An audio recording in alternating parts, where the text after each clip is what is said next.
안녕하세요. 성공예감 이대호입니다.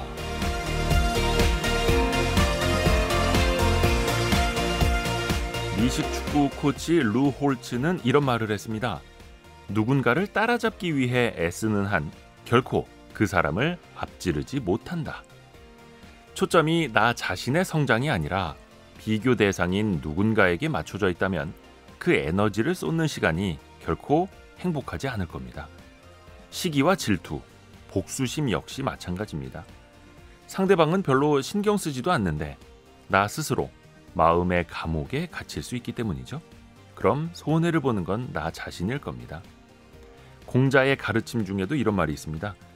아무리 잘못된 일이라도 당신이 연연하지 않는 한 아무것도 아니다. 누군가를 앞지르는 것보다 누군가에게 복수를 한다는 생각보다 그냥 내가 성공하는 것이, 그냥 내가 행복하게 잘 사는 것이 그게 최고인 거죠. 성공예감 이대호입니다. 시작합니다.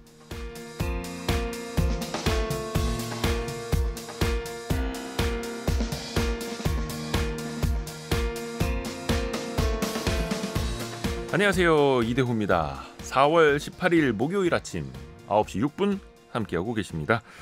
자, 성공예감 이대호입니다. 항상 시작과 함께 내드리는 경제상식 퀴즈 통해서 또 이제 이번 주에 많이 준비되어 있는, 특별히 더 많이 준비되어 있는 선물도 보내드릴 준비를 하겠습니다. 신한은행이 그 보통사람 금융생활 보고서라는 걸 냈는데요. 그 내용을 보면요, 경조사 참석에 대한 세대별 차이가 좀 있었네요. 20대와 30대는 이 액수보다는 참석 자체에 의의를 두었고요. 40대 이상은 적은 금액을 낼 거면 그냥 참석하진 않고 봉투만 보내자, 이런 생각을 했다고 합니다. 특히 결혼식 이것 액수에 대해서 참석을 안 했으면 평균 8만 원, 참석을 하면 평균 11만 원을 보내는 걸로 나타났는데요. 만약에 호텔에서 열린다면 거긴 조금 비싸죠. 평균 12만 원이었습니다. 5만 원, 10만 원, 15만 원이 아니라 아무래도 이제 설문조사를 통해서 나타나는 평균 금액이다 보니까 뭐 8만 원, 11만 원, 12만 원 이렇게 설문조사가 됐네요. 뭐 마음만은 넘치도록 축하해주고 싶은데 뭐 아무래도 경제적인 부담이 될 수밖에 없죠. 특히 결혼식에서 축하의 마음을 담아 신랑 신부에게 주는 이것을 뭐라고 할까요? 요 세 글자를 맞춰주시면 됩니다. 이뿐만 아니라 여러분이 결혼식에 참석하거나 아니면 마음만 보낼 때 얼마를 보내시는지, 혹은 어떤 생각을 갖고 계시는지도 같이 공유해 주시면 더 고맙겠습니다. 짧은 문자 50원, 긴 문자 100원이 드는 샵 9730 문자 메시지 열려 있고요. KBS 콩으로 올려주셔도 좋습니다. 1+1으로 커피 쿠폰도 챙겨드리고 있고요. 이 밖에 또 다양한 선물이 여러분을 기다리고 있습니다. 언제든지 또 유튜브를 통해서도 함께 하시죠. 성공예감 이대호입니다. 자주 검색하시면 성공이 가까워집니다.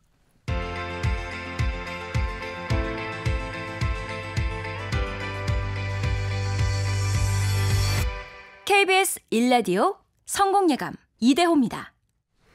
자, 오늘의 경제 뉴스, 참 좋은 경제연구소 이인철 소장, 그리고 파이낸셜 뉴스의 이환주 기자 함께합니다. 안녕하세요. 네, 안녕하세요. 우선은 이인철 소장, 어떤 소식 준비하셨습니까?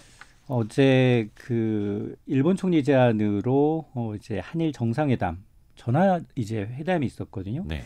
이게 어떤 통화가 이루어졌는지, 그리고 이제 워싱턴에서는 지금 IMF 연차 총회가 열리고 있는데 한미일 재무장관이 공동선언문을 채택했습니다. 어떤 내용인지 살펴보고요.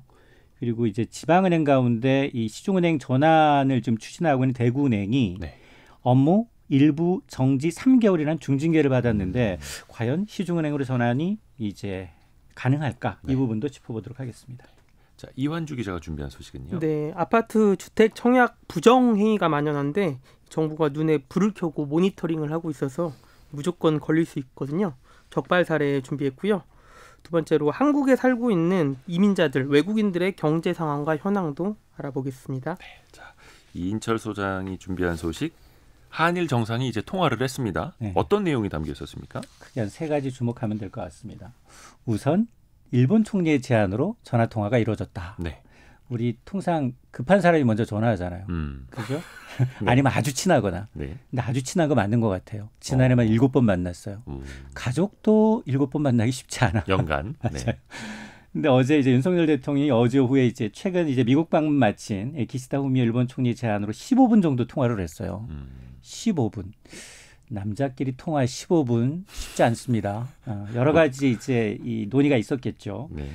기시다 총리가 봤더니 일정이 지난 8일부터 14일까지 이제 미일 정상회담했어요. 그러니까 여기서 나왔던 얘기들 또 미일 관계 어떤 진전 상황에 대해서 설명했다라는 게 이제 용산 대통령실의 설명이고요.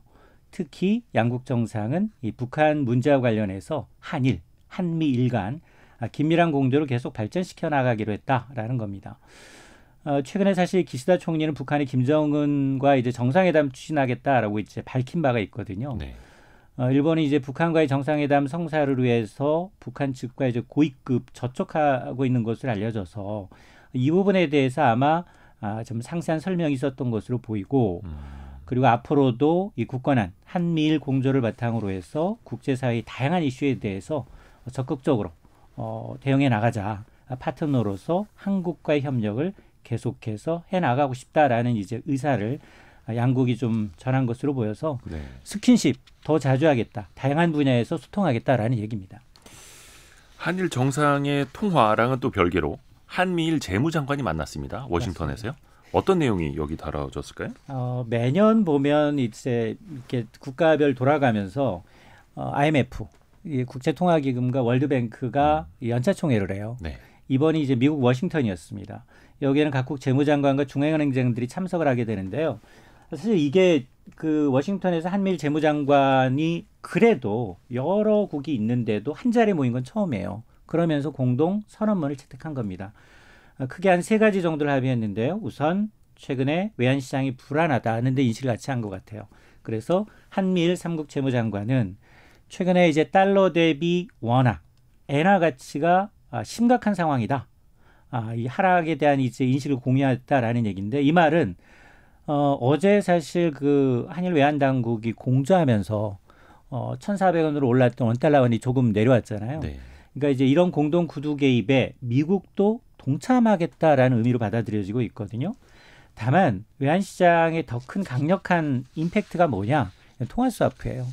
마이너스 통장처럼 이제 달러로 서로 빌려주는 거죠. 근데 이제 이거에 대한 구체적인 논의는 이루어지지 않았습니다. 근데 이 내막을 좀 들여다보면 우리나라는 일본과 지난해 6월에 한 100억 달러. 네. 사실은 일본의 엔화, 한국의 원화를 주고받아야 되는데 그게 아니라 달러 기준 100억 달러. 약 14조 원 정도의 통화 스와프를 체결했어요. 네. 그러니까 이미 마이너스 통장은 만들어진 거예요. 네. 근데 문제는 뭐냐? 우리는 미국과는 통화 스와프가 중단됐어요. 근데 일본과 미국은 상설 통화 스와프를 유지하고 있습니다. 네. 그러니까 이걸 어떻게 좀 복원시키느냐 이게 관건이었는데 이거에 대한 얘기는 없어요. 그리고 좀 미국이 아무리 한미일 공조를 강조한다 하더라도 우리나라한테만 특혜를 줄 수는 없다. 이런 스탠스가 있거든요. 그러니까 이것도 좀 주목해 볼 필요가 있고 또 하나가 한미일 3국은 중국이 지금 뭐 배터리부터 반도체, 철강 등 핵심 분야에 대해서 자국의 경기가 안 좋으니 너무 덤핑하고 있다는 겁니다. 공급 과잉으로 글로벌 공급망을 지금 와해하고 있기 때문에 이번 공동선언문에서 이렇게 물론 이제 과잉 생산의 주체로 중국을 직접 거론하지는 않았지만 지금 미중 공급망 재편이 가속화되고 있기 때문에 이 부분에 대해서 공조하겠다, 견제하겠다라는 거고요. 아마 이렇게 되면 우리도 이제 반도체나 이제 배터리와 같은 첨단 산업 분야에 대해서는 미국, 일본과 이제 공조를 좀 해야 되는 쪽으로 좀 기우는 게 아닌가라는 생각이 듭니다. 자, 이환주 기자에게 넘어갑니다. 주택 청약 관련해서 불법 행위가 다양하게 드러나고 있다고요? 예, 국토교통부가 지난해 하반기 주택 청약 및 공급 실태를 점검하고요. 네. 이 중 155건의 공급 질서 교란 행위를 적발했습니다. 그러니까 쉽게 얘기해서 불법 청약, 꼼수 청약을 적발한 건데요. 이 대표적으로 청약 때문에 가짜로 이혼을 하고 다시 혼인 신고를 한 사례가 있었는데요. 이 자녀가 있는 한 부부가 위장 이혼을 한 후에 아내 명의의 집에 자녀들과 같이 살았습니다. 그러다가 이 무주택 상태였던 남편이 아파트 청약에 당첨된 이후에 다시 혼인 신고를 한 겁니다. 특정 지역 청약을 노리고 위장 전입을 하는 경우도 많았는데요. 네. 이 원래는 울산에 살지만 자신의 주거지를 서울의 오피스텔로 전입 신고하고 동탄에서 수도권 거주자를 대상으로 하는 신혼부부 특별공급주택에 청약해서 당첨이 된 사례가 있었는데요. 네. 해당 주택 청약 조건이 수도권 거주자라서 이 위장 전입을 한 겁니다. 이 뭐 높은 사람들 인사청문회 할 때 위장 전입 많이 나오잖아요. 네. 그러니까 일반 시민들 중에도 이런 분들이 있었던 거고요. 150건이 넘는 적발 사례 중에 위장 전입이 압도적으로 많았습니다. 아, 이 특별공급 청약 자격도는 무주택 기간 점수를 얻기 위해서 주택을 소유한 배우자와 허위로 이혼하고 청약하는 경우도 7건이나 있었고요. 법을 위반하면 형사처벌과 함께 청약 당첨 계약 취소, 주택을 환수당하고요. 10년간 청약 제한 조치도 이뤄지게 됩니다. 국토부는 청약과 대출에 보다 많은 혜택이 있는 신생아, 특별, 우선공급 등 새로 도입된 청약제도가 안정적으로 정착될 수 있도록 지금처럼 모니터링과 점검 활동을 계속 강화하겠다라고 밝혔습니다. 이거 뭐 주택 청약뿐만 아니라 뭐 여러 가지 사유 때문에 허위 이혼하시는 분들 왕왕 있는데 국세청에서도 카드 사용하는 거 있지 않습니까? 아니면 이제 버스라든지 대중교통 이용하는 거 다 모니터링을 통해서 찝어낼 수가 있다라고 하더라고요. 그 밖에도 또 여러 가지 방법이 있다고요? 그 과거에도 주택 가격 한창 오를 때 이제 두 부부가 결혼을 합니다. 그리고 혼인 신고를 하지 않고요. 남편이 집을 사고 와이프가 세입자로 들어갑니다. 그리고 와이프 명의로 전세 대출을 추가로 받은 다음에 그 돈으로 갭 투자하는 경우도 있었거든요. 근데 이런 것도 불법이라고 하기엔 애매한데 이것도 법의 법망을 교묘하게 피해서 좀 투기를 하는 거라서 좀 자제를 해야 될 것 같습니다. 또 그런 것 때문에 이제 신혼부부들이 일부러 혼인 신고를 또 안 하는 경우도 있다라고 하고요. 임대주택을 두고도 논란이 좀 있다고요? 예, 지난달 정부가 청년층 주거 안정과 저출생 극복 대책 마련을 이유로 공공주택 특별법 시행규칙 개정안을 발표했는데요. 이 개정안의 핵심 내용은 정부가 공급하는 영구임대주택, 국민임대주택, 행복주택 같은 공공임대주택의 세대원별로 면적을 조정을 하는 내용이었습니다. 이 개정안에 따르면 세대원 수 1명은 전용 면적 기준 35제곱미터 이하, 세대원 수 2명은 전용 25제곱미터 초과 44제곱미터 이하 등 1명부터 4명까지 최소 최대 면적을 규정해 놓은 건데요. 이번에 그 문제가 된 게 1인 가구의 최소 면적 기준입니다. 이 개정안 전에는 1인 가구 면적이 최고 40제곱미터까지였는데 네. 이 개정안에 따라서 5제곱미터가 줄어든 35제곱미터로 바뀌게 되는 건데요. 이게 한 약 10평 정도 크기인데 해당 면적이 한 원룸 크기 정도가 됩니다. 근데 이제 현재 국민청원 게시판에 개정안 폐지 청원이 올라와 있는데요. 이 폐지의 이유로 면적이 1인 가구 기준으로 너무 좁게 산정이 돼 있다. 1인 가구를 위한 임대주택 면적도 확대해야 한다라는 주장인데요. 1인 가구도 여유가 있어야 결혼도 하고 아이도 낳을 것이라고 생각할 건데 이게 너무 좁기 때문에 이걸 폐지해야 된다라고 했고 여기에 2만 3천여 명의 국민들이 동의한다라고 눌렀고요. 이에 대해서 이제 국토교통부는 원래 임대주택은 1인 가구 비율이 굉장히 높은 편이라서 좀 많이 공급해야 될 필요가 있고요. 또 이미 2022년부터 세대원 수를 기준으로 공급 면적 기준이 있는데 이걸 뭐 새로 만드는 게 아니라 영구주택이나 국민임대, 행복주택 등으로 이번에 확대하는 거다라고 설명을 했고요. 여기에 대해서 또 사람들의 시선이 좀 엇갈리는데요. 이 너무 작은 건 문제라는 얘기가 있다라고 보는 분도 있는 반면에 그거를 좀 해서 다른 사람과 나눠야 된다라는 말도 있거든요. 이 정부가 공급하는 임대주택이 쾌적하고 가격도 저렴하면 가장 좋겠지만 어쨌든 이 많은 국민한테 돌아가는 게 중요하잖아요. 그래서 1인 가구의 면적을 좀 줄이고 이를 좀 더 다수의 국민과 나누는 것도 정부 입장에서는 고려해야 된다라는 입장도 있습니다. 또 땅도 그렇고 임대주택도 그렇고 이 자원은 한정이 돼 있으니 또 이걸 어떻게 슬기롭게 잘 나눌 것인가 이게 문제 같기도 합니다. 이게 언제 없어질까요? 이 주택 가격 오른 것도 문제지만 이게 사실은 이 주택이 재테크의 하나의 수단이 되다 보니까 예. 불법, 판법, 위장 전입 이 사실은 형사처벌이거든요. 네네. 그럼에도 늘고 있고 임대주택은 우리가 현저하게 낮아요. 선진국에 비해서. 사실은 이 임대주택 비중을 높여가야 되는데 이게 이제 공공만으로는 안 되거든요. 그렇죠. 그런데 이제 이 정책이 정권에 따라 너무 변하다 보니 민간 임대주택 공급도 지금 원활하지가 못한 게 사실입니다. 근데 이거는 이제 꾸준히 장기간 지속적으로 가야 할 정책이기도 하고요. 이인철 소장이 준비한 소식 중에 하나가 대구은행 소식이었어요. 대구은행이 중징계를 받았습니다. 일단 네. 그 이유부터 살펴볼까요? 맞습니다. 이제 왜 대구은행이 좀 주목을 받고 있느냐? 네. 지금 사실 시중은행은 5대 은행이 거의 뭐 과점 형태잖아요. 네. 여기는 뭐 사람들이 불안해도 은행 예금, 예금이 낮아도 은행 예금. 여기 땅 짓고 헤엄쳐요. 예대 마진만 늘리면 뭐 매년 수백 퍼센트의 성과를 받아갑니다. 그래서 지방은행 가운데 유독 대구은행이 지금 처음으로 네. 전국구 시중은행으로 전환을 깨하고 있거든요. 네. 근데 이제 불법 편법이 좀 난무하고 있습니다. 이 금융위원회가 어제 이 대구은행의 불법 계좌 개설 사고에 대해서 일부 업무 정지 3개월이라는 중징계를 확정을 한 거예요. 앞서 이제 금융감독원이 지난해 이제 수시로 검사를 하다 보니 대구은행 한 50여 개 영업점에서 직원 100여 명 이상이 약 2년 동안 고객 1,500여 명의 명의에 증권계좌 1,600여 건을 직원들이 임의로 개설한 사실을 적발한 겁니다. 영업점 직원들이 고객이 작성한 증권사 계좌 개설 신청, 은행에서도 가능하거든요. 네. 이걸 신청하면 그 신청서 가져다가 복사를 해서 이걸 수정합니다. 그리고는 다른 증권사 계좌로 자기 임의대로 개설하는 거예요. 이러면 인센티브 받거든요. 그러니 이게 사실은 금융실명제법 위반이거든요. 또 어떤 사례가 있느냐. 사실 내 명의로 누군가가 증권계좌 개설했다라고 하면 제 이제 휴대폰으로 문자가 오게 돼 있어요. 네. 근데 이것도 지금 안내 문자, SMS를 차단했다는 겁니다. 이 정보법 위반이에요, 이것도. 네. 그러다 보니 이런 이제 이 예금 연계 증권계좌 개설한 이 업무에 대해서는 안 되겠다. 이 업무만큼은 석 달 동안 금지해라라고 이제 금융위원회가 이제 제재를 냈고요.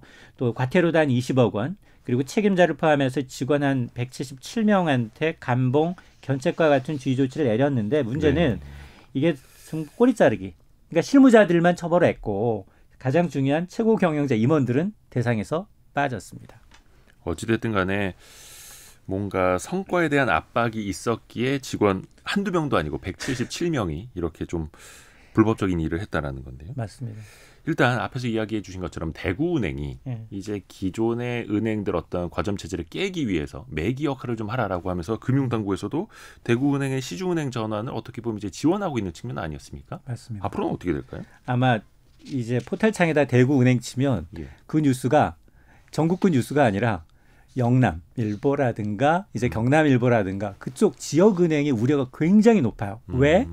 아니 지방은행이라고 하면 뭐 예를 들어서 제주다라고 하면 광고할 때는 농번기에는 좀 비료도 이제 대출도 좀 잘해주고 또 이런 지역 사업에 특화된 사업을 잘하잖아요. 지역 맞춤 사업. 맞춤 사업을 하는데 그게 전국구로 가면 빠져요. 소외돼요. 자 그러다 보니 그런 우려를 하고 있는데 사실 제 기준으로 이 정도 이제 이 불법을 저질렀다 그러면 이게 시중은행 전환 이게 지금 뭐라 이래도 이게 가능해라고 볼 텐데 규정상 그런 규정이 없습니다. 별다른 영향을 받지 않고 시중은행으로의 전환이 가속화될 것이다라는 얘기가 나오고 있는데 왜냐? 이게 앞서 제가 얘기했던 것처럼 최고 경영자가 책임을 묻는 게 아니라 실무자들이 대부분 책임을 물었기 때문에 대주주 적격성 위반이 아니라라는 겁니다. 그래서 은행법상 은행 인가 요건에 결격사에 해당되지 않기 때문에 아마 시중은행 전환으로는 가능할 것이다라고 보는데요. 아마 뭐 물론 뭐 한 5월 이르면 5월 정도 이제 전환 신청에 대한 유무가 나올 텐데 승인 여부가 나올 텐데 그래도 잊지 말아야 돼요. 대구은행에서 출발했고 은행명이 대구은행이잖아요. 이걸 바꾼다 하더라도 뭐 앞에 영문자를 바꾸거나 이제 바꿀 수 물론 있겠습니다만 자기가 본 고향이 지역은행이라는 사실은 잊지 말아야겠습니다. 경영진과 대주주에게는 문제가 없었다. 그러니까 시중은행으로 전환을 할 수 있다. 다만 이제 직원들 문제였다. 이렇게 하고 있는데 뭐 여러분도 아마 판단이 좀 되실 것 같습니다. 예, 근데 아다르고 어다른 게 직원들이 KPI 높게 받으려고 이런 불법을 하는 건 결국 윗선에서 지시라던가 뭐 은행장 그 윗선에 지시가 있잖아요. 그래서 뭐 산업재해 현장에서도 사고가 발생하면은 그 가장 최종 책임자를 처벌하는 중대재해처벌법 같은 게 있는데 사실 이런 처벌 규정이나 감독 당국의 이런 징벌을 보다 보면 좀 답답한 마음이 드는 것도 사실입니다. 그렇죠. 그 KPI라고 하는 핵심 성과 지표가 직원들의 연봉이나 성과급을 또 좌우하기도 하니까요. 이게 어떻게 보면 이제 방향을 나타내는 거죠. 자, 이완주 기자가 준비한 또 다른 소식. 외국인들 통계가 나왔어요. 외국인들은 주로 수도권에 산다고요? 예, 통계청이 발표한 2023년 이민자 체류 실태 및 고용조사 결과에 따르면요. 지난해 우리나라에 상주하는 15세 이상 외국인 수가 143만 명으로 전년보다 이 10% 늘어나는데요. 이는 역대 최대치를 기록한 거고요. 또 조사 결과 국내 거주 중인 외국인 대부분이 수도권에 집중된 것으로 나타났습니다. 10명 중 6명은 수도권에 거주하고 있었는데요. 특히 비전문 취업과 방문 취업, 재외동포, 영주권자의 40% 이상이 경기도에 거주했습니다. 이 경기도 같은 경우에는 제조업 공장이 많고요. 또 외국인들이 집단으로 거주하는 그 지역이 있기 때문에 경기도 수도권 집중 현상이 심했던 것으로 풀이됩니다. 외국인들의 소득을 비롯해서 경제 상황은 어떤가요? 예, 외국인의 월 평균 총소득은 200에서 300만 원 미만이 33%로 가장 컸습니다. 그리고 소득이 높은 외국인 4명 중 1명은 300만 원 이상을 벌었고요. 아예 소득이 없다고 말한 외국인도 한 3명 중에 1명 정도 비율로 있었습니다. 특히 유학생의 66%는 소득이 없고요. 결혼 이민자 가운데 40%도 소득이 없는 걸로 나타났습니다.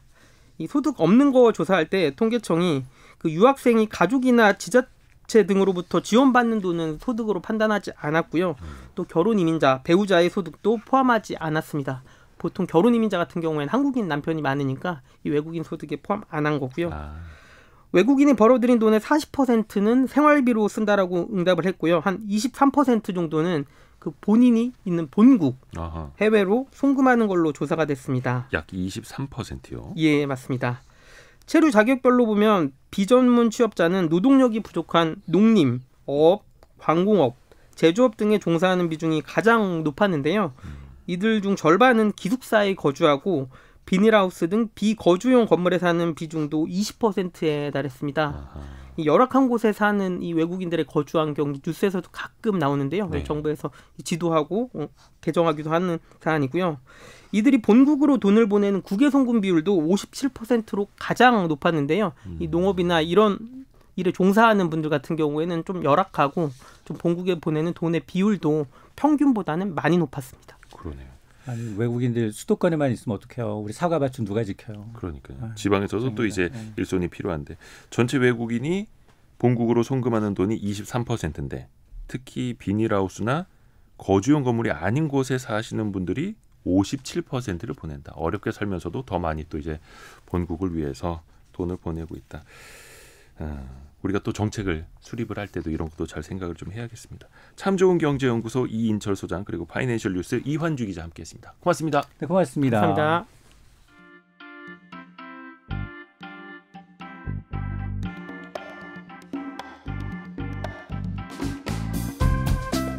지금 여러분께서는 KBS 일라디오 성공예감 이대호입니다를 듣고 계십니다. 참여해주신 여러분께는 추첨을 통해 아름다운 식탁창조 주비푸드에서 자연에서 갈아 만든 생와사비를, 쉽고 빠른 판촉물 제작 시너지 기프트에서 대용량 에어프라이어를, 그리고 성공예감에서 준비한 커피 쿠폰을 보내드립니다. 당첨자는 성공예감 이대호입니다 홈페이지에서 확인하세요.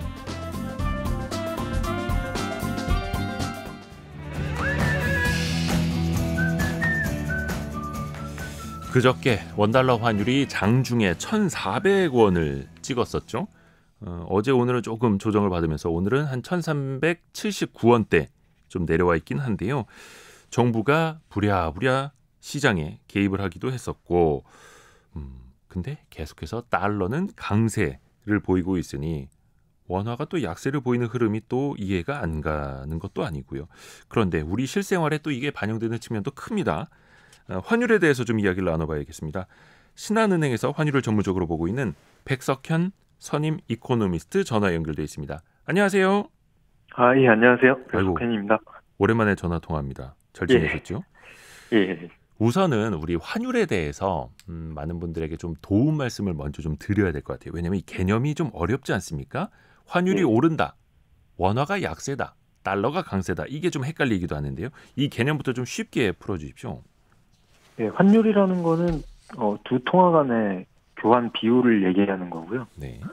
그래서 달러화가 강세다, 그러니까 원달러 환율이 오른다.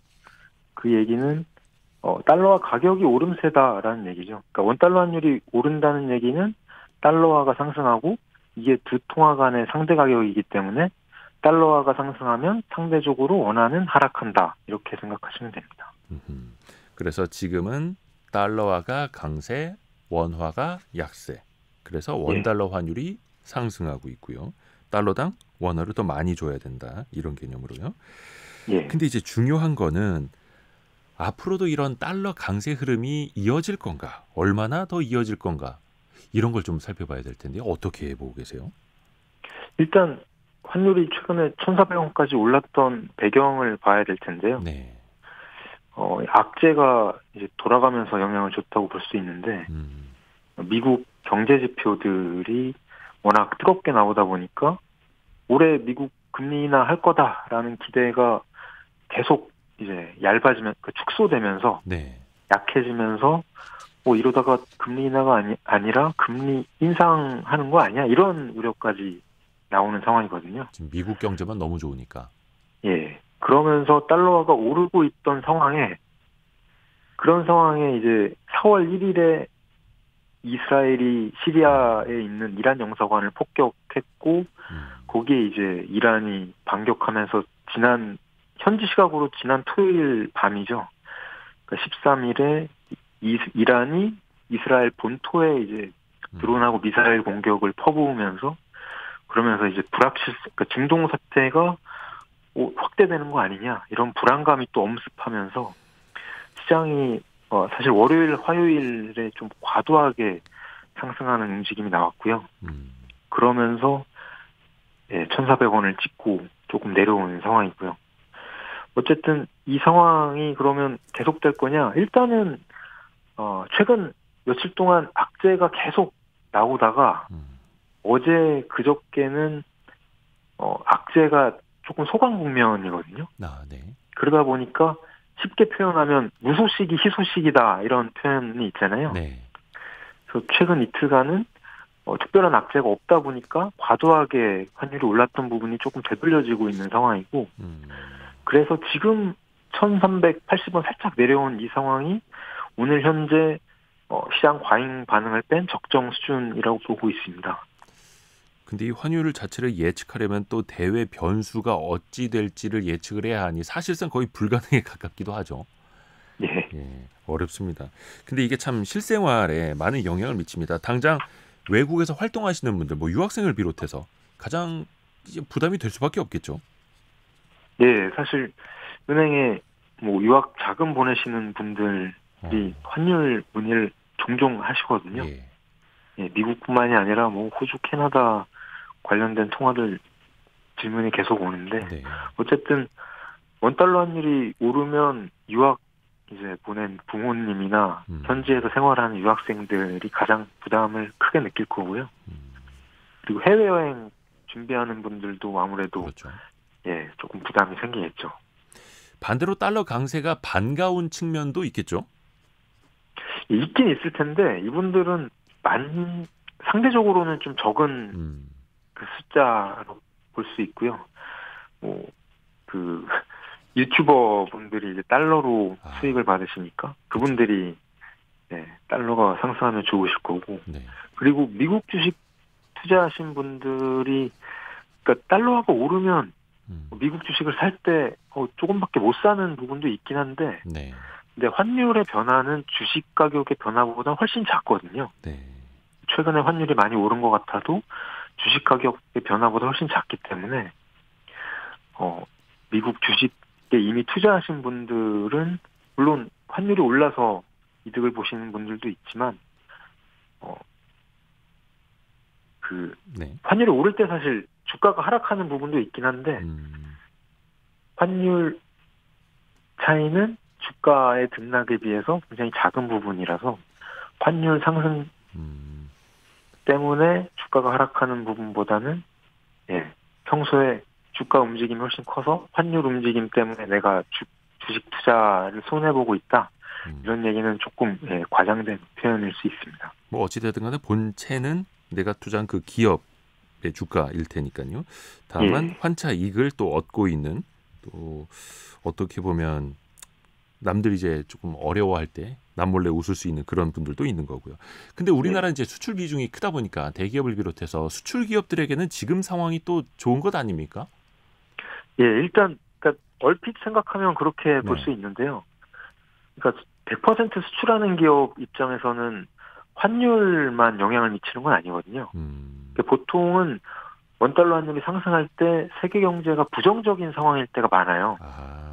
그래서 보통 수출 기업이 매출을 하면 환율 영향뿐만 아니라 매출 단가도 중요하고 그리고 그 매출 수량도 중요하잖아요. 근데 보통은 환율이 상승하는 상황은 세계 경제가 부정적인 상황일 때 환율이 상승하다 보니까 매출 수량이 감소하고 매출하는 제품의 단가가 하락하는 경향이 나타나거든요. 네. 근데 보통은 환율이 상승하는 폭보다 변동폭보다 매출 수량 감소나 매출 제품 단가 하락폭이 보통은 더 큽니다. 그래서 우리가 보통 생각할 때 환율이 오르면 수출 대기업만 좋겠네 이렇게 생각할 수 있지만 네. 실제로는 그런 상황에 그런 부정적인 상황이기 때문에 환율이 오르는 것이고 그런 상황에서는 매출 제품의 단가와 매출 물량이 감소하는 폭이 더 커서 실제로는 경제 전반적으로는 마이너스가 되는 상황이 많다고 보시면 됩니다. 꼭 좋은 것만은 아니다. 예. 그러게요. 그러면 약간 산업별로는 어떻습니까? 산업별로 좀 희비가 엇갈릴 텐데요. 일단은 뭐 에너지 많이 수입하는 기업들, 원자재 수입하는 기업들은 아무래도 환율 영향 때문에 손해를 많이 보지 않냐 생각하실 수 있는데요. 그 부분은 맞지만 보통 환율 영향보다 그 원자재 단가 영향이 조금 더 영향을 많이 미친다고 보시면 되고요. 네. 물론 뭐 환율이 올라가면 수입업자 측은 부담이 커지긴 하죠. 네. 하지만 원자재, 에너지 수입 단가 이런 부분들이 조금 더 영향을 많이 미친다. 이렇게 보실 수 있겠습니다. 뭐 일장일단이 있기는 한데 그러면 대한민국 경제 전반으로 봤을 때는 달러가 강세인 게 좋은 겁니까? 아니면 그 반대가 좋은 겁니까? 어떻게 좀 나눠봐야 될까요? 이게 원래 일반론적으로 볼 때는 아무래도 아까 말씀드린 것처럼 달러가 상승하는 상황, 원달러 환율이 오르는 상황은 세계 경제가 부정적인 여건인 경우가 많아서 네. 그래서 일반적으로 얘기하면 달러화가 내리는 게 좋고요. 그러니까 달러화가 내릴 때 전 세계 주가가 상승하고 그리고 뭐 전 세계에서 자금 차입 여건도 조금 더 숨통이 트이는 측면이 있거든요. 네. 그래서 경제 전반적으로는 환율이 그러니까 달러화가 내리는 게 더 좋은데 그래도 짧게 보면 최근 며칠 같이 환율이 이렇게 급등하는 상황 아니면 또 급락하는 상황이 있을 텐데 짧게 봤을 때는 과도한 움직임은 좋지 않다. 그렇게 생각하시면 되고요. 그래서 과유불급이라고 요약할 수 있을 텐데 지나치면 모자란만 못하다라는 표현이잖아요. 아무래도 환율이 오르거나 내릴 때 너무 급작스럽게 움직이면 예를 들면 뭐 달러화를 사려고 했던 사람은 환율이 너무 올라가면 못 사서 이제 발을 동동 구르실 거고요. 네. 환율이 내릴 때도 반대 입장에 있는 사람은 마찬가지일 테니까. 그래서 경제 주체들이 적응할 수 있는 시간이 필요하기 때문에 단기적으로 너무 빨리 움직이면 오르든 내리든 별로 좋은 건 아니다. 그렇게 볼 수 있습니다. 변동폭이 너무 이제 커지는 것도 문제가 되는 거고요. 예. 그 우리나라뿐만 아니라 지금 일본의 엔화도 굉장히 약세고 또 한국, 일본뿐만 아니라 아시아 통화 전반적으로 또 약세 아닙니까? 물론 상대적으로 달러가 강세니까 그 영향도 있겠습니다만 아시아 예. 통화가 유독 맥을 못 추는 이유는 어떻게 봐야 되겠습니까? 예, 아무래도 말씀하신 것처럼 달러화가 너무 강세이기 때문에 뭐 아시아 통화가 상대적으로 약세인 부분이 있고요. 그리고 아무래도 외환시장 관련된 뉴스들이 한국 그리고 일본, 중국, 위안화 이런 얘기를 많이 하거든요. 네. 그래서 아무래도 우리 시야에 아시아 통화가 자꾸 눈에 들어오다 보니까 아시아 통화만 왜 이렇게 내리는 거지? 이렇게 생각할 수 있는데 사실 최근에 외환시장에서 달러 다음으로 가장 많이 거래되는 게 유로화거든요. 유로화 가치 하락, 그러니까 유로화 약세도 최근에 굉장히 뚜렷한 상황이라서 우리가 아시아 통화에 많이 주목하고 있기 때문에 아시아 통화가 하락한다고 생각할 수 있지만 유로화, 그러니까 유럽 통화 그리고 뭐 캐나다 달러, 뭐 호주 달러도 마찬가지입니다. 달러화에 비해서는 다 최근에 가치가 하락하고 있는 게 사실이고요. 네. 그리고 상대적으로는 원화가 조금 더 하락하고 있었어요. 네. 4월 들어서는. 이건 또 왜 그러냐면 한국 경제가 이제 수출 비중이 높아서 무역 의존도가 높고 그리고 한국 경제 특징이 서비스업보다 제조업 경기에 민감하잖아요. 근데 제조업과 서비스업을 비교하면 서비스업보다는 제조업이 경기 좋을 때 좋고 나쁠 때 더 안 좋고 이렇게 경기 진폭이 더 크다고 보시면 되거든요. 네. 그러다 보니까 한국 경제의 특성상 좋을 때 더 좋고 나쁠 때 더 나쁜 특징이 있고 환율화도 한국의 원화도 외환시장이 움직일 때 달러가 강세일 때 조금 그 가치 하락폭, 그러니까 원달러 환율 상승이 다른 통화보다 조금 더 심하게 나타나는 경향이 있고 반대도 마찬가지입니다. 그러다 보니까 최근에 시장이 좀 민감하게 달러화가 너무 오르면서 원화가 조금 과도하게 움직인 측면이 있었습니다. 참고로 오늘은 1378원대로 조금은 이제 진정이 되고 있는 환율. 앞으로도 좀 계속해서 저희가 체크를 해보겠습니다. 신한은행의 백석현 선임 이코노미스트 함께했습니다. 고맙습니다. 예, 감사합니다. 라디오 정보센터 다녀옵니다. 전세 사기 피해 지원 특별법의 지원을 받을 수 있는 피해자 1,432명이 추가로 인정됐습니다. 이로써 정부가 인정한 피해 건수는 누적 15,000건을 넘어섰습니다. 우리나라의 국내 총생산 대비 정부 부채 비율이 2021년에 이미 50%를 처음 넘었고 2029년에는 60%에 육박할 것이라고 국제통화기금 IMF가 전망했습니다. 한미 재무장관들이 최근 엔화와 원화의 급격한 평가 절하에 대한 일본과 한국의 심각한 우려를 인지했다고 밝혔습니다. 한편 제닛 옐런 미국 재무부 장관은 중국의 경제적 강압에 맞선 세 나라 협력의 필요성을 강조했습니다. 어젯밤 일본 시코쿠 서쪽 앞바다에서 규모 6.6의 지진이 발생한 이후 부산과 경남 지역에서도 진동을 감지했다는 신고가 잇따랐습니다. 각 지역 소방본부 집계를 보면 모두 160여 건의 신고가 접수됐습니다. 지금까지 라디오 정보센터 뉴스 정한나였습니다. 그런 말이 있습니다. 일은 힘들어도 버틸 수 있는데 사람 관계가 힘들어지면 이거 못 견딘다. 이 직장 생활에서도 그렇죠. 가장 큰 스트레스가 인간 관계에서 온다. 특히 요즘에는 제 사회생활하면서 아무래도 목적을 가진 그런 관계가 많이 생기다 보니까 더 스트레스가 될 수도 있는데요. 어떻게 해야 될까요? 자, 오늘 심리학 개론 시간에 한번 잘 들어보시죠. 연세대 이헌주 연구교수와 함께합니다. 안녕하세요. 네, 안녕하세요. 인간관계 때문에 사실 힘든 건 뭐 교수님도 마찬가지일 거고. 그럼요. 사실 인간관계 때문에 상담 오는 경우도 되게 많죠. 거의 대부분이죠. 거의 대부분이에요. 네. 근데 사실 어릴 적에는 그냥 놀이터에서 만난 아이들하고 바로 친구가 되고. 네. 근데 이제 나이를 먹을수록 돈이라든지 일이라든지 사업이라든지 이런 쪽으로 말씀드린 것처럼 목적을 갖고 인간관계를 맺게 됩니다. 네. 그런 말 있잖아요. 사회에서 만난 친구는 진짜 친구가 되기 어렵다. 네. 어느 정도 좀 공감을 하십니까? 사실 어느 정도 공감을 하죠.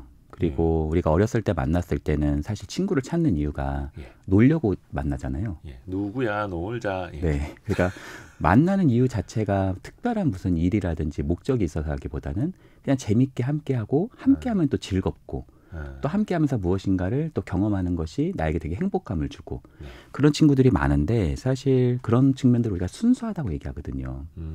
그리고 우리가 팀을 이뤄서 예를 들어서 목적을 이룬다 하더라도 우리가 뭐 모래성 싸움을 해요. 네. 어느 팀이 모래성을 잘 쌓느냐. 근데 우리가 모래성을 쌓아서 이겼다고 하더라도 그걸로 부동산 투자하는 거 아니잖아요. 우리가 땅 따먹기 이겼다고 그래서 이제부터 내 땅 밟으면 다 뭐 임대비 내라 이런 것도 아니잖아요. 네네. 그러니까 끝나면 또 다시 할 수 있고 그쵸, 넘어져도 다시 해볼 수 있고 굉장히 순수한 좀 시절이 있었다는 거죠. 근데 사실 우리가 발달과업에서도 청소년기 때는 이런 친구들과의 관계 속에서 자아의 정체감을 찾습니다. 자아의 정체감이요? 네. 왜 우리가 중학교 때 이럴 때 보면 친구들끼리 짝꿍 뭐 같이 다니고 화장실도 같이 가고 뭐 이야기도 맨날 같이 하고 밥도 맨날 같이 먹고 우리는 짝꿍이야 이런 표현을 많이 쓰잖아요. 네. 그 친구와의 어떤 동질감 이런 걸 통해서 자신의 정체감을 찾기도 하고요. 또 우리가 20대 때 청년기 때로 넘어가면 친밀감이 굉장히 중요한 발달 가업이에요. 근데 사실 거기서 우리가 좀 더 넘어가면 넘어갈수록 생산성이라고 하는 게 우리의 주요한 발달 가업으로 들어가다 보니까 목적이 좀 더 분명한 관계들이 우리 사회에 많아지고 그러다 보면은 사적 관계를 의미하는 친구 관계는 좀 옅어지는 부분이 많이 있을 수밖에 없죠. 생산성이라는 세 글자 들으니까 또 이제 스트레스가 됩니다. 네, 어떤 맞아요. 목적을 가지고 만나면은 그래도 기본적으로 스트레스가 생길 수밖에 없겠어요. 아무래도 그렇죠. 그러니까 이게 목적이 분명한 관계가 꼭 나쁜 것만은 아닌 것 같아요. 특히 단기 프로젝트에서는 최고의 효용성이 있다고 생각해요. 근데 이게 프로젝트가 끝났을 때의 문제라고 봐요. 왜 사실 그리고 인간관계는 이 프로젝트만 단기만 하고 끝나는 관계가 별로 없잖아요. 네. 예를 들어서 제가 뭐 2억 정도를 가지고 있어요. 그래서 제가 기자님한테 1억을 주고 뭐 다른 분한테도 1억을 주고 뭐 어떤 분한테 제가 또 어디서 받아가지고 1억을 주고 해서 4명이 팀을 이뤄가지고 네. 무엇인가를 저희가 이제 했어요. 그리고 제가 1억을 진짜 다 드렸습니다. 굉장히 고맙고 좋은 관계죠. 네. 그래서 우리가 그 성취를 다 이뤘어요. 예. 근데 우리가 다시 그 프로젝트를 할 어떤 기미가 없어요, 이제. 그러면 이제 마지막에 우리가 뒤풀이하고 다음번에 또 만나자. 우리 다음에 다 좋다. 또 만나자. 이렇게 한다 하더라도 프로젝트가 없으면 그 관계가 다시 만나기는 되게 어렵죠. 왜냐하면 그거는 목적만 있었으니까. 달려간 성과를 거니까. 같이 이뤘더라도. 그렇죠. 그러니까 많은 분들이 사실은 좀 지나치게 목적적 관계가 중요하다고 보시는 분들이 계신데 풍요 속의 빈곤, 어떤 면에서는 공갈빵처럼 목적이 너무 분명한 관계는 그런 목적이 지나고 나면 공허함과 허무함이 들 가능성이 매우 큽니다. 그래서 우리가 회사가 보통 일하는 관계로 알고 있는데 그렇지 않아요. 회사는 본질적으로는 인간관계 장입니다. 그래서 요즘에 소통, 정서 이런 강의가 많아지는 이유가 경제적 공동체로만 가기에는 한계가 있다. 우리가 막 GDP가 막 엄청나게 상승했을 때만 해도 네. 또 생존과 안전이 중요해졌던 시기만 해도 그걸로 어느 정도 좀 그냥 버티고 월급 받으니까 버티자 이게 가능했겠지만 그리고 내가 좀 버티면 뭐 승진할 수 있어. 근데 지금은 또 그런 사회도 아니잖아요. 그러다 보니까 소속감 또 어떤 면에서는 사랑, 어떤 면에서는 연민, 우정 이런 것이 조금 더 중요해지는 그러니까 친구까지는 아니더라도 협력과 함께하는 팀원이라는 자각 이런 것들이 되게 중요한 시기가 지금 현대사회다 이렇게 말씀드릴 수 있겠네요. 성과, 생산성, 목적, 일 중심의 인간관계도 뭐 당연히 있어야겠지만 근데 그것만으로는 또 인간관계가 다 성립이 되는 것도 아니고 네. 다시 하여튼 고향 친구 생각난다는 거죠. 그렇죠. 그냥 따뜻한 사람이 생각난다. 그래서 저도 이제 전화번호 부에 한 7천 몇백 명 이렇게 저장이 돼 있더라고요. 네. 근데 다 이렇게 보면은 그냥 내가 마음 편하게 전화해서 네. 밥 한번 먹읍시다. 얼굴 한번 봅시다. 라고 할 수 있는 사람이 또 많지는 않아요. 네. 이게 또 너무 제가 목적 위주로 살아온 거 아닙니까? 근데 사실 다 그런 것 같아요. 정말 우리 사회가 지금 다 그런 것 같고 네. 저도 보면은 진짜 사람들은 많은데 그 안에서 진짜 편안하게 밥 먹고 할 만한 사람들은 정말 사라지고 있는 듯해요. 그게 아무래도 우리 사회가 뭐 여러 가지 부호가 된 게 많잖아요. 그러니까 어쩔 수 없는 부분이 있다고 생각합니다. 다만 균형이 좀 중요하다고 생각해요. 균형이요. 네, 너무 편하게 그냥 밥 먹는 시간 친구들만 넘치는 것도 문제겠지만 너무 없는 것도 문제라고 생각해요. 그리고 그런 시간을 또 보내고 그런 공간을 보내야지만 사실 그런 친구가 생기기도 하거든요. 그래서 그런 부분이 어느 정도 균형을 찾는 것도 좀 필요하다고 생각합니다. 그러게요. 그래서 이제 저도 이제 고향을 떠나서 네. 타지에서 오래 생활하다 보니까 가끔 고향 친구들을 만나도 그 친구들 입장에서는 아, 지금 뭐 목적이 있어서 우리 찾아온가 또 이렇게 또 받아들이는 경우도 있고 네. 아, 이거 슬픕니다, 갑자기.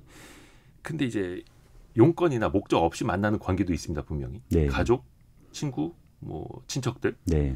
근데 그 관계에서도 분명히 또 스트레스라는 게 있지 않습니까? 목적이 그렇죠. 없어도. 네. 사실 인간관계는 본질적으로 스트레스가 많습니다. 그러니까 인간관계는 본질적으로. 네, 인간관계는 행복이라고도 얘기하지만 또 인간관계 굉장히 스트레스거든요. 그래서 뭐 가족이라든지 친구라든지 뭐 부모아이라든지 뭐 나의 아주 중요한 연인이라든지 그런 사람들은 행복의 요소가 되기도 하지만 엄청난 스트레스 요소가 돼요. 다만 사랑과 미움은 함께 가는 거거든요. 관계가 깊어질수록. 아, 사랑과 미움은 함께 간다. 네. 그리고 그 관계 안에서 갈등이 크다 하더라도 저는 좀 더 미움보다는 사랑이 크다고 생각해요. 저는 부부 상담을 굉장히 많이 하는 상담사 중에 하나인데요. 네네. 굉장히 갈등이 많아서 오거든요, 저한테는요. 근데 저는 항상 믿음이 있어요. 이 사람이 보이는 게 미움이 너무 크고 갈등이 많아서 그렇지 그 안에 숨겨져 있는 사랑이 훨씬 더 크다. 이런 믿음을 가지고 있습니다.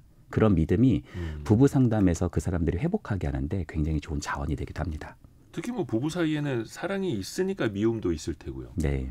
뭐 사랑이 없고 그냥 미움만 있으면 벌써 헤어졌겠죠. 네, 네, 그렇죠. 누구나 스트레스를 받을 수밖에 없는 거고.